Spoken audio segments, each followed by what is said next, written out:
চিড়িয়াখানার চার দেয়ালের মাঝেই জন্ম তার, কিন্তু জন্মের পর থেকেই মেলেনি মায়ের স্নেহের স্পর্শ। পৃথিবীর আলো দেখার পরপরই যাকে জড়িয়ে বেঁচে থাকার কথা, সেই মাই ফিরিয়ে দেয় তাকে।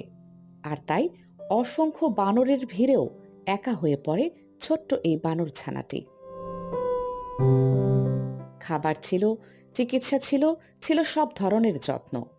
তবুও ছিল এক অপূরণীয় শূন্যতা, মায়ের ভালোবাসার অভাব। ছানাটির নীরব চোখ যেন প্রতিনিয়ত খুঁজে ফিরত একটুখানি মমতা, একটুখানি আশ্রয়।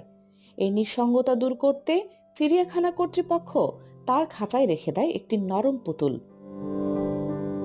হয়তো সেটি ছিল শুধুই একটি খেলনা, কিন্তু ছোট্ট ছানাটির কাছে সেটিই হয়ে ওঠে বেঁচে থাকার শেষ অবলম্বন। ধীরে ধীরে পুতুলটির সঙ্গেই গড়ে ওঠে তার এক অদ্ভুত বন্ধন। জড়বস্তু হলেও সেটিকেই যেন নিজের মা ভেবে বুকের মাঝে আঁকড়ে ধরে রাখে সে। ভয় পেলে, মন খারাপ হলে কিংবা একাকিত্বে ভুগলে পুতুলটির বুকেই মুখ লুকিয়ে খুঁজে পায় নিরাপত্তা। ভাইরাল হওয়া ভিডিওতে দেখা যায় ঘুমের সময়ও পুতুলটিকে ছাড়ে না ছানাটি, এমনকি খাওয়ার সময়ও সেটিকে কাছে রাখে। প্রাণীবিদরা বলছেন বানর জাতীয় প্রাণীদের কাছে স্পর্শ মানেই নিরাপত্তা, আর সেই নিরাপত্তার প্রতীক হয়ে উঠেছে এই ছোট্ট পুতুলটি। কর্তৃপক্ষ জানায় পুতুলটি পাওয়ার পর থেকে বদলে গেছে ছানাটির আচরণ, ফিরেছে তার খাওয়ার আগ্রহ, কমেছে বিষণ্ণতা।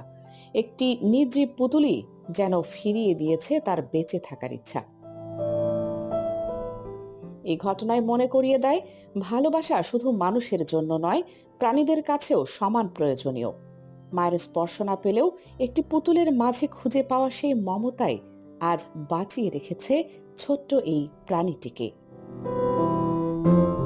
কানিজ ফাতেমা সোমা, এনভি নিউজ 24।